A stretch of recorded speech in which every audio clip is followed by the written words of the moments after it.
دوستوں، بزرگوں اور بھائیوں، کچھ چیزیں ایسی ہیں جن کا قرآن مجید نے بارہا تذکرہ فرمایا۔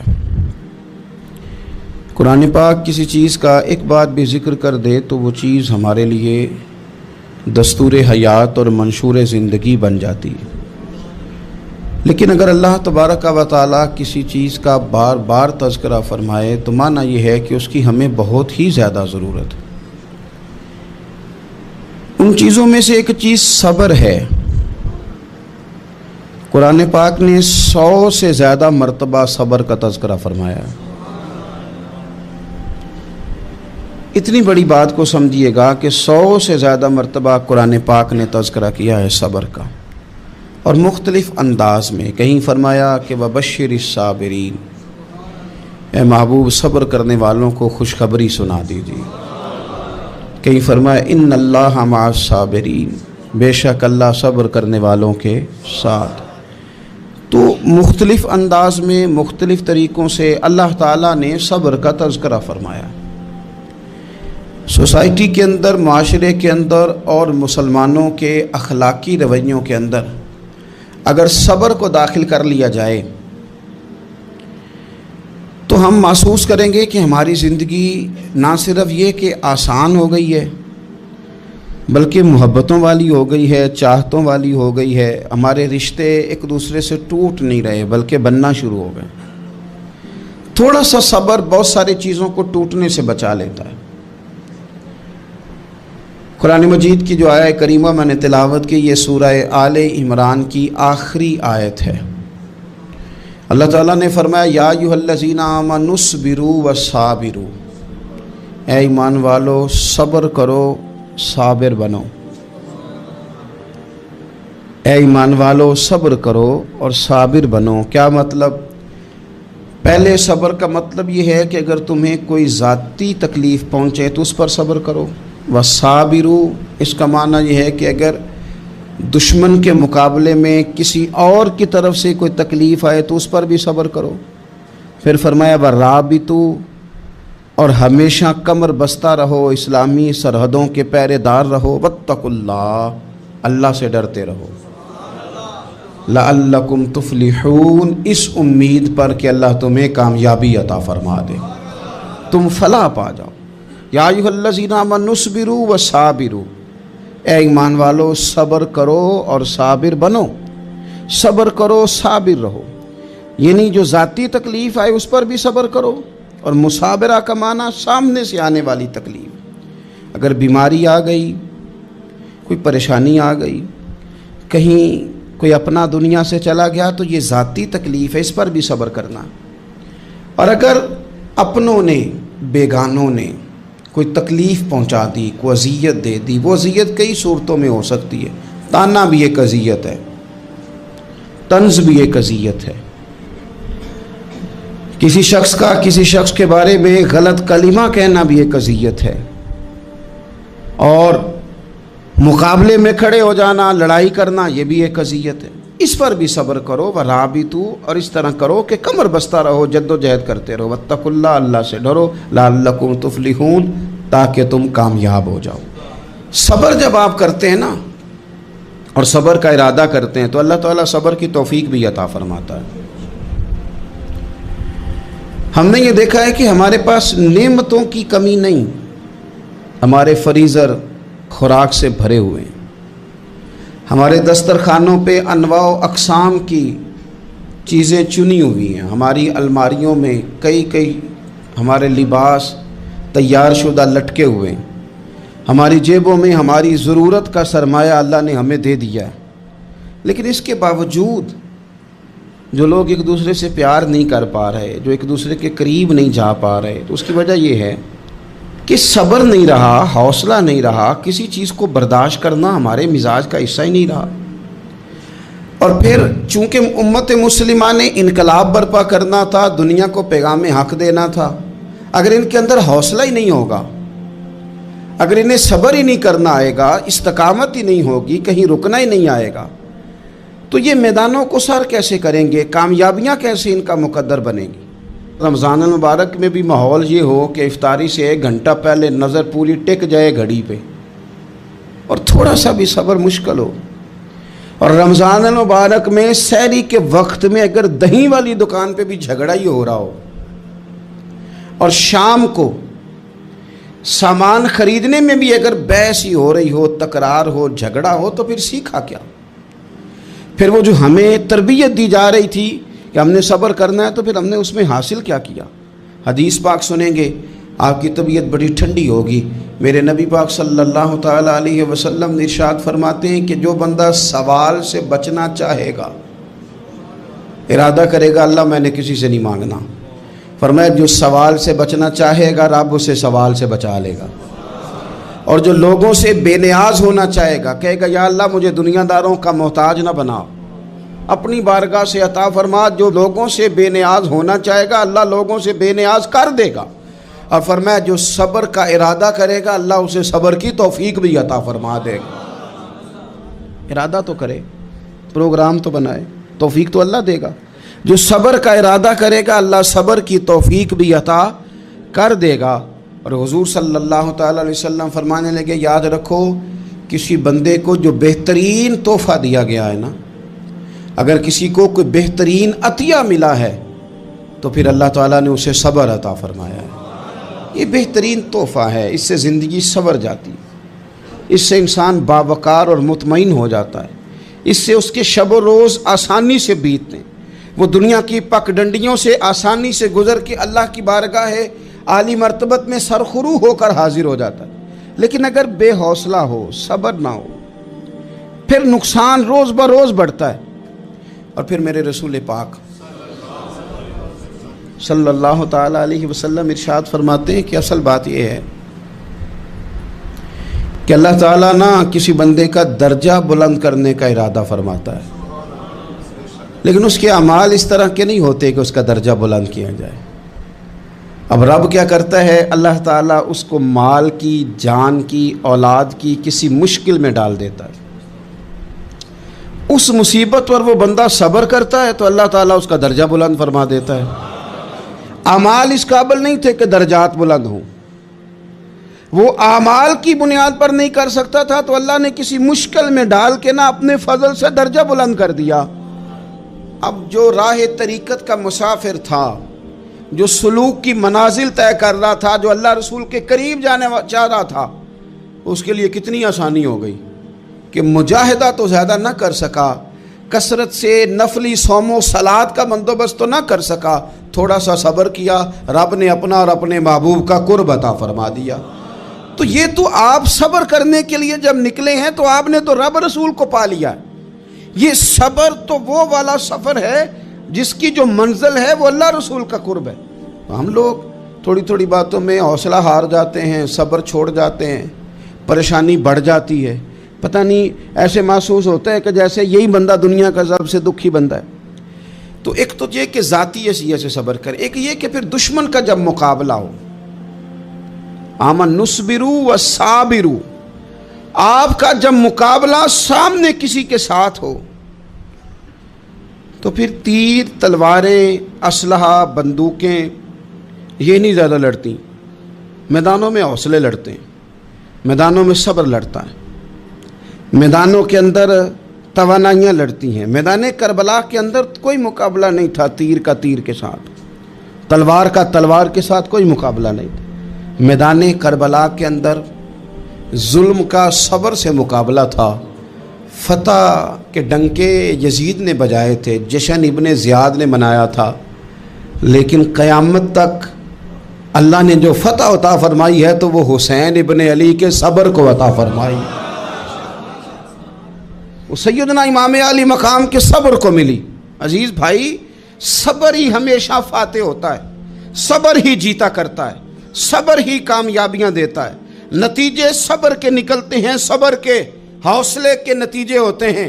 ہماری جلد بازی ہمیں شکست خوردہ کر دے گی، ہمارا حوصلہ نہ ہونا ہمیں ہرا دے گا، ہم کمزور پڑ جائیں گے اگر ہم بے حوصلہ ہو جائیں گے۔ سنو، میرے نبی پاک علیہ السلام نے تربیت کی، حضور اپنی امت کو درس دیتے ہیں، حضور فرماتے ہیں پہلے تو کوشش ہی نہ کرو کہ تمہاری دشمن سے لڑائی ہو، اس چکر میں ہی نہ پڑو کہ لڑائی ہو، مسلمان امن والے ہیں، یہ پرامن لوگ ہیں، یہ امن پسند ہیں، یہ داعی امن ہیں، یہ معاشرے میں مومن ہونا امن کی علامت ہے۔ فرمایا پہلے تو یہ پروگرام ہی نہ بناؤ کہ تمہاری لڑائی ہو، اور فرمایا پھر اگر ہو جائے نا تو پھر صبر کے ساتھ مقابلہ کرو، پھر ڈٹ کے مقابلہ کرو، اور پھر یاد رکھو کہ یہ جو جنت ہے یہ تلواروں کے سائے میں ہے، جنت تلواروں کے سائے میں تمہیں ملے گی۔ پھر ڈٹنا سیکھو۔ پہلے تو بات یہ کہ تم یہ ارادہ ہی نہ کرو لڑائی، اور اگر کبھی ہو جائے وہ لوگوں کو بتاؤ کہ ہیں ہم پرامن لوگ، پر دین کے لیے کھڑا ہونا ہو تو پھر ہم سے زیادہ کسی کو کھڑا بھی نہیں ہونا آتا، پھر ہم سے زیادہ کسی کے پاس طاقت بھی نہیں۔ حضرت مولا علی شیر خدا رضی اللہ تعالیٰ عنہ کے زمانے میں کفر کے ساتھ ایک جنگ ہو رہی تھی، تو کافروں نے نا جاسوس بھیجے کہ یار پتہ تو کرو مسلمانوں کی تیاری کس طرح کی ہے۔ تو جاسوس واپس جا کے کہنے لگا سمجھ کوئی نہیں آئی ان کی، وہ تو راہب قسم کے لوگ ہیں، صوفی قسم کے لوگ ہیں، وہ تو کٹے ہوئے ہیں دنیا سے، مسلوں پہ بیٹھ جاتے ہیں، رات کو تو لگتا ہے دنیا سے تعلق ہی کوئی نہیں، لیکن سویرے اٹھ کے میدان میں تلوار لے کے نکلتے ہیں تو لگتا ہے ان سے بڑا مجاہد ہی کوئی نہیں۔ یہ عجیب لوگ ہیں کہ رات کو مسلح پہ بیٹھے ہیں تو لگتا ہے کٹ گئے دنیا، یہ صوفی لوگ ہیں، درویش ہیں۔ یہی مسلمان کی شان ہے، ہو ہلکا یاراں تو برے شم کی طرح نرم، رزم حق و باطل ہو تو فولاد ہے مومن، ادھر آ ستمگر ہنر آزمائے تو تیر آزما، ہم جگر آزمائے، ہم تجھے اپنا حوصلہ بتاتے ہیں کتنا ہے، دیکھ ہمارے حوصلے سے ٹکرا کے دیکھ یہ کتنا طاقتور اور مضبوط ہے۔ تو عزیز بھائی، اگر زندگی میں آپ کو صبر کرنا آ گیا، میں بڑے دنوں سے یہ عنوانات بیان کر رہا ہوں، اور آج تو خصوصی طور پر رمضان شریف کے اس جمعے میں میں اپیل کرنا چاہتا ہوں آپ سے کہ کمزور باتیں کرنی چھوڑ دیں، مایوسی کے جملے اپنی زندگی سے نکال دیں۔ ہم مسلمان ہیں، آپ بیمار ہو گئے ہیں تو یہ بھی خدا کا فضل ہے، گناہ معاف ہوں گے۔ اگر اللہ تعالیٰ نے فقیر بنا دیا، غریبی آ گئی ہے تو یہ بھی فضل ہے، امیروں سے پہلے جنت میں جائیں گے۔ اگر اللہ تبارک و تعالیٰ نے کسی جگہ آپ کو مکان نہیں دیا اور دوسرے کو دے دیا ہے تو آپ وہ لوگ ہیں جو عظیم سنت ادا کر رہے ہیں سیدنا بلال حبشی کی۔ اگر کسی جگہ کوئی کمزوری آ گئی ہے، کوئی پیچھے رہ گئے ہیں تو یہ خدا کا فضل ہے۔ اللہ تعالیٰ نے چاہا ہمارے لیے جو فیصلہ تو ہم اس پہ راضی ہیں، لیکن اپنی زندگی میں اور شکوے اتنے بڑھا لیے، ہم نے اتنے بڑھا لیے کہ لوگوں سے شکوے کرتے کرتے رب رسول سے بھی شروع کر دیے۔ غلام بھی کبھی شکوہ کرتا ہے، آقا کا بھی شکوہ ہوتا ہے، بندہ بھی کبھی شکوہ کرتا ہے، رب کا بھی شکوہ ہوتا ہے، یہ بھی کبھی ہوتا ہے۔ آپ نہ مانے پر یہ شکوہ ہے کہ میں بڑے ڈاکٹروں کے پاس گیا ہوں آرام نہیں آیا، نہ مانے پر یہ شکوہ ہے میں نے کبھی کسی کو ستایا تو نہیں پر میرے حالات نہیں ٹھیک ہوتے۔ آپ نہ مانے پر یہ شکوہ ہے کہ فلانے کے پاس دولت زیادہ ہے، اس نے پتہ نہیں وہ آگے نکل گیا اور میں پیچھے رہ گیا، نہ مانے پر یہ شکوہ ہے۔ کس سے کر رہے ہو؟ رب رسول سے؟ او آس بولے تے او دی مہربانی، اساں تے لاڈ ہی لڑاونے نے۔ کس سے شکوہ کر رہے ہو؟ خدا کے بندو، غلام غلامی کرتے ہیں، شکوے کرتے ہیں کوئی؟ حضرت ام سلمہ رضی اللہ تعالیٰ عنہ، شوہر کا نام ہے ابو سلمہ، بیٹے کا نام ہے سلمہ، کہتی ہیں میں، میرا شوہر، میرا بیٹا، تینوں، چھوٹا بیٹا میرا، ہم نکلے مکہ مکرمہ سے مدینہ طیبہ جانے کے لیے۔ ایک کی بیٹا ہے، خاندان جمع ہے، شوہر کی گود میں بیٹا، اونٹ کے پیچھے میں۔ فرماتی ہیں مدینے کی سرحد آ گئی تو میرے میکے والے آ گئے، کہنے لگے ابو سلمہ نہیں لے جانے دیں گے مدینے اپنی بیٹی کو۔ میں نے کہا میں مسلمان ہوں، میں تو اپنے شوہر کے ساتھ مدینے جاؤں گی۔ انہوں نے کہا نہیں جا سکتے، تو نے جانا ہے تو جا، ہماری بیٹی نہیں جائے گی۔ زبردستی مجھ سے انہوں نے مجھے میرے شوہر سے الگ کیا۔ کہتی ہیں پھر میرے شوہر کے قبیلے والے آ گئے، وہ کہنے لگے اگر تم اپنی بیٹی کو نہیں نہ جانے دیتے تو یہ جو ہمارا پوتا ہے یہ ہماری نسل ہے، تمہارا نہیں، اسے ہم نہیں جانے دیں گے۔ وہ بچہ اپنی طرف کھینچتے تھے، میں اپنی طرف کھینچتی تھی، مدینے کی سرحد پہ۔ یہ جھگڑا زمین کے لیے نہیں ہو رہا، مکان کے لیے نہیں ہو رہا، حضور کے مدینے جانے کے لیے ہو رہا، حضور کے مدینے جانے کے لیے ہو رہا، مدینے جانے کے لیے ہو رہا۔ لنگ کئی مہینے تے برس گئے تے تیری دید نو دیدے ہی ترس گئے، انہوں نے بچہ کھینچا، میں نے اپنی طرف کھینچا، میرے بچے کا بازو اتر گیا۔ فرماتی ہیں میرے شوہر مدینے چلے گئے، بیٹا میرا میرے سسرال والے لے گئے، مجھے میکے والے لے گئے۔ آج بھی کچھ سیانے بندے کہتے ہیں اس کو نکال دو اور بچے چھین لو۔ ان کا بھی خیال تھا کہ بیٹا لے جائیں گے نا تو ابو سلمہ بھی مدینے سے واپس آ جائے گا، یہ بھی واپس آ جائے گی۔ اور یار اتنا بڑا بھی ظالم کوئی نہیں ہوگا جو ماں باپ سے بچے جدا کرے۔ فرماتی ہیں کہ وہ لے گئے چھین کے، میں میکے چلی گئی۔ لوگ روٹی کھاتے تھے، میرے حلق سے نہیں گزرتی تھی۔ زمانہ سویا کرتا تھا، میں سو نہیں پاتی تھی۔ بیٹا کہاں، شوہر کہاں، میں کہاں۔ ام سلمہ کتنی دیر تکلیف کاٹی؟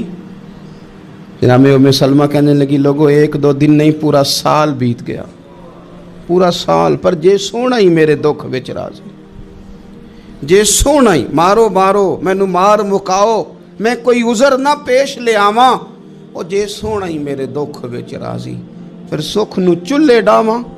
فرمایا سال بیت گیا، لوگ صبح اٹھ کے کام کاج پہ لگ جاتے، کپڑے بدلتے، ڈیوٹیاں کرتے، اور میں سویرے اٹھ کے اس جگہ آ جاتی جہاں میرا شوہر اور میرا بیٹا بچھڑا تھا۔ میں سارا دن روتی، آہوزاری کرتی، حضور کے مدینے کی طرف منہ کر کے میں تڑپتی۔ سال بیت گیا، سال، ایک ہفتہ نہیں نکلتا بچوں کے بغیر۔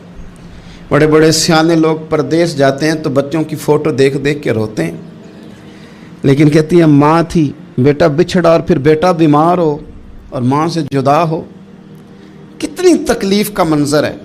آپ فرماتی ہیں کہ 1 سال بیت گیا اور میں نے کسی کی منت نہیں کی، میں نے کوئی شکوہ نہیں کیا، اس لیے کہ جس حال میں رب و رسول رکھیں۔ یہ حوصلہ، یہ صبر، یہ توانائی 1 سال کے بعد میرے چچا کا بیٹا میرے پاس سے گزرا، تڑپتے دیکھ کر کہنے لگا میری بہن تو سارا دن روتی رہتی ہے۔ تو میں نے کہا بھائی تمہیں کیا بتاؤں، اس کا شوہر چلا جائے، بیٹا جدا ہو جائے، وہ کیا کرے گی؟ فرماتے اس نے جا کے میرے باپ سے، اپنے والد سے، میرے خاندان والوں سے کہا اس کی سزا کب ختم ہوگی؟ اس غریبنی کا قصور یہ ہے کہ یہ مدینے والے کا کلمہ پڑھتی ہے، اس کی غلطی یہ ہے کہ یہ مسلمان ہو گئی ہے، دین حق قبول کر لیا ہے، کیوں نہیں تم خیال کرتے؟ کہتے ان کے دل نرم ہوئے، وہ رضامند ہوئے مجھے مدینے جانے پر اس نے کوشش کی میرے سسرال پیغام بھیجے، کب بس کرو، اور بچہ تو چڑیا کا جدا ہو جائے تو وہ تڑپا کرتی ہے، اور تم نے ایک جیتی جاگتی ماں کا بیٹا جدا کیا ہے۔ وہ بھی نرم ہوئے، رب نے اسباب بنائے، میرا بیٹا مجھے ملا۔ کہنے لگے تو رہ جا، میں نے کہا نہیں، تم مسلمان نہیں ہو، تمہیں پتہ نہیں نا، میں یہاں نہیں رہ سکتی، مجھے مدینے ہی جانا ہے۔ اکیلی اتنا سفر، جنگلوں کا رستہ، پہاڑی رستہ طے کر لو گی؟ میں نے کہا میں کر لوں گی۔ جنوں ویک کے ٹھر دیاں اکھیاں نے تو جنوں ویک کے ٹھر دا سینہ ہے، ربا تیری ساری خدائی چ ایک کی تے شہر مدینہ ہے۔ کہتی میں اونٹ پہ بیٹھی، بیٹا میں نے گود میں بٹھا لیا، میں سفر کرنے لگی، پر دل میں کھٹکا تھا کہ اتنا لمبا سفر، بیٹا چھوٹا ہے، کیسے کروں گی؟ کہتے مجھے عثمان بن طلحہ مل گئے، کہنے لگے کہاں جا رہی ہو بہن؟ میں نے کہا مدینے۔ کہنے لگے اکیلے جاؤ گی؟ میں نے کہا جانا تو ہے نا، کوئی ساتھ چلے نہ چلے پر شہر رسول تو جانا ہے نا۔ آپ فرماتی ہیں میں نے عثمان بن طلحہ سے نیک بندہ کوئی نہیں دیکھا، میرے اونٹ کی لگام تھام لی۔ جب مجھے اونٹ پہ بٹھاتے تھے نا، اونٹ بٹھا کے چلے جاتے تھے، میں بیٹھ جاتی تھی تو آ کے لگام تھامتے تھے۔ جب کہیں مجھے اتارتے تھے تو اونٹ بٹھا کے چلے جاتے تھے، میں اتر جاتی تھی تو اونٹ کو باندھتے تھے۔ سونا ہوتا تھا تو اونٹ بٹھا دیتے، میں اتر جاتی، وہ دور جا کے لیٹ جاتے۔ فرماتی تھی پھر میرے لیے میرے رب نے اسباب پیدا کیے اور میں مدینہ پہنچی، میں شوہر سے ملی، اور لوگوں میرے نصیب دیکھو، میں رہنے کہاں لگی؟ حضور کے مدینے میں، شہر رسول میں، شہر رہ پائے نظر ہوش میں آ، یہ کوہ نبی ہے، میں حضور کے حرم کی زمین اور قدم رکھ کے چلنا، ارے سر کا موقع ہے او جانے والے، مدینے کے خطے خدا تجھ کو رکھے، غریبوں فقیروں کے ٹھہرانے والے۔ کہتی ہے میں وہاں بسنے لگی۔ آپ فرماتی ہیں مسلمانوں شاید مجھ سے زیادہ تکلیف کسی نے نہ سہی ہو، پر دیکھو 1 سال پورا میں تکلیف میں رہی، اور جب میرا صبر سال کو پہنچا، صبر کی عمر 1 سال ہوئی، تو پھر رب نے بندوبست کیا، پھر میرے گھر والے بھی نرم ہو گئے, سسرال والے بھی نرم ہو گئے, رب نے میرے آنے جانے کے لیے ایک بندے کا بندوبست بھی فرما دیا, پھر میرا شوہر تک بھی میں پہنچ گئی, مجھے مدینہ الرسول بھی نصیب ہوا. 1 سال میں نے صبر کیا تھا, رب نے مجھے مستقل مدینے کا ٹھکانہ عطا فرما دیا. لیکن جو بندہ صبر ہی نہ کر پائے, جو صبر ہی نہ, جو کہ جی بڑی دور سے آیا ہوں, بڑی دیر ہو گئی, بڑا ٹائم ہو گیا, کب جا کے مسئلہ حل ہوگا, وہ جو آپ نے بتایا تھا وہ تعویذ کب اثر کرے گا, وہ دعا کب قبول ہوگی, وہ فلانا معاملہ کب, بھئی یہ ڈیٹ تو آپ کو رب رسول ہی دے سکتے ہیں. بندہ تو کوئی اطلاع ہی دے گا, پیغام ہی دے گا, دعا ہی کرے گا. اگر زندگی میں حوصلہ ہی نہیں ہوگا, اگر آپ کو یہ قرار ہی نہیں آئے گا, ٹھہرنا ہی نہیں آئے گا کسی میدان میں. دیکھیں کچھ ایسی اذیتیں ہوتی ہیں جو اذیت ناک ہوتی ہیں, لیکن اگر غلامی میں آ جائے نا آپ تو وہ اذیت ناک نہیں ہوتی, اس چبھن میں مزہ آنے لگتا ہے. کئی درد بھی مزیدار ہوتے ہیں, کئی درد بھی, کبھی زخم ٹھیک ہونے پہ آ جائے نا تو اسے چھیڑو تو مزہ آتا ہے, اس لیے کہ کچھ درد بھی مزیدار ہوتے ہیں. آتش سے کسی نے کہا تو روتا بڑا ہے, اس نے کہا محبوب کی یاد میں تڑپتا ہوں, ابھی تو ایک دل ہے, میرے تو خواہش تھی کبھی 2 ہوتے نا تو صحیح کر کے تڑپتا. رب نے دل ایک بنایا, کہتا وہ مزہ دیا ہے تڑپ نے کہ میری آرزو ہے یا رب, میرے دونوں پہلوؤں میں دل بے قرار ہوتا. درد میں بھی مزہ ہے, پر شرط یہ ہے کہ لوگ درد میں بھی جینا سیکھیں. ہم نہ آرام میں جینا چاہتے ہیں, پنکھے کے نیچے جینا چاہتے ہیں. کاش کہ ہمیں صحرا میں بھی نیند کا مزہ لینے کا طریقہ آئے, پھر زندگی کے سارے راستے آسان ہیں, پھر اقرا بھی مشکل نہیں. لیکن چونکہ حوصلہ نہیں, صبر نہیں, وہ والا قرار نہیں جو ایک مسلمان سے رب رسول کا مطالبہ ہے. حدیبیہ کے موقع پہ نا نبی پاک صلی اللہ علیہ وسلم نے جو شرطیں کافروں کے ساتھ طے کی تھی نا, حضور نے نور بصیرت سے کی تھی نا, تو انہی شرطوں نے پھر فتح کے باب کھول دیے. ان فتحنا لک فتحا مبینا. ایک شرط یہ تھی کہ اگر کوئی مسلمان مدینے سے مکے آئے گا تو مکے والے واپس نہیں کریں گے, رکھ لیں گے. پھر غور کریں, کوئی مسلمان اگر مدینے سے مکے آئے گا تو مکے والے واپس نہیں کریں گے, اور اگر کوئی بندہ مسلمان اپنے آقا کی مرضی کے بغیر مسلمان ہو جائے اور وہاں سے وہ مدینے آئے گا تو حضور پناہ نہیں دیں گے. تو میرے بھائی, محبوب کی طرف سے آنے والا نہ صرف سوکھ ہی نہیں قبول کرنا چاہیے, دکھ بھی قبول کرنا چاہیے, دکھ بھی قبول کرنا چاہیے. ہمارا یہ مسئلہ ہے کہ ہم نہ میٹھی میٹھی کے قائل ہیں, کڑوی کڑوی کے قائل نہیں. اگر وہ کبھی دکھ دے نا تو محبوب کا دکھ بھی سکھ سمجھ کے قبول کرو. ہاں اس کی طرف سے کانٹا ہے کبھی تو اسے پھول سمجھ کے قبول کرو, وہ چبھے گا نہیں, انشاءاللہ مزہ ہی دے گا, وہ قبول تو کرو نا. تو اب حضرت ابو بصیر رضی اللہ تعالیٰ عنہ ایک صحابی تھے, ایک تو حضرت ابو جندل رضی اللہ تعالیٰ عنہ تھے نا, تو وہ تو حدیبیہ میں آ گئے. حضور مجھے لے جائیں, تو نبی پاک نے فرمایا میں نے وعدہ کر لیا ہے, ان کو بھی حضور نے واپس بھیج دیا. اور یہ بیچارے نا اپنے آقا کی جیل توڑ کے مکے سے بھاگ کے مدینے آئے. یا رسول اللہ مجھے قبول کر لے, میں بھاگ آیا ہوں, وہ بڑا ظلم کرتے ہیں, مارتے ہیں, تکلیف دیتے ہیں. وہ آئے تو ادھر سے نا اس کے مالک نے 1-2 بندے بھی بھیج دیے رکا دے کے کہ یا رسول اللہ آپ کا تو وعدہ تھا کہ آپ بندہ رکھیں گے نہیں. یہ آئے اور رکا بھی آ گیا. اب ذرا منظر کو سمجھے. ہمارا تو یہ مسئلہ ہے کہ کہتے ہیں کہ میری 99 باتیں مانی ہیں, ایک نہیں مانی, لہذا میرا تعلق ہی کوئی نہیں. لیکن یہاں کیا کیفیت ہے, بندہ رو رہا ہے, تڑپ رہا ہے, حضور میں مار سے بچتا ہوا آیا ہوں, جیل توڑ کے آیا ہوں, مجھے قبول کر لیں. ادھر رکا آ گیا کہ آپ کا وعدہ تھا رکھیں گے نہیں. اب یہ کتنا مشکل مسئلہ ہے, لیکن رسول پاک علیہ السلام نے فرمایا ابو بصیر میں نے وعدہ کیا یار تجھے واپس جانا پڑے گا. ہوئے ہوئے ہوئے. لوگ تو کہتے ہیں نا کہ وہ پیر صاحب نے کہا تھا تو میرا کام نہیں ہوا, لہذا میری بیعت ہی گئی, چھٹی ہو گئی. ماحول ہی بڑا عجیب ہے. حضور نے فرمایا واپس جا, لیکن جے کر یار دے نام دا ملے مینا, پھر انہوں چولی پا لئیے مینے نو پنجے سٹیے نا. جے کر یار دے نام دا, سامنے والے نے تانا سمجھ کے دیا تھا, پر یار کے نام کا تھا نا. اس نے کہا لا صحیح, سونے کے نام کا ہے نا, تانا ہوا تو کیا ہوا. جے کر یار دے نام دا ملے مینا, انہوں چولی پا لئیے پنجے سٹیے نا. ਤੇ ਜੇਕਰ ਯਾਰ ਦੇ ਨਾਮ ਦੀ ਮਿਲੇ ਸੂਲੀ ਫਿਰ ਝੂਠਾ ਝੂਠ ਲਈਏ ਤੇ ਪਿਛਾਂ ਹਟੀਏ ਨਾ,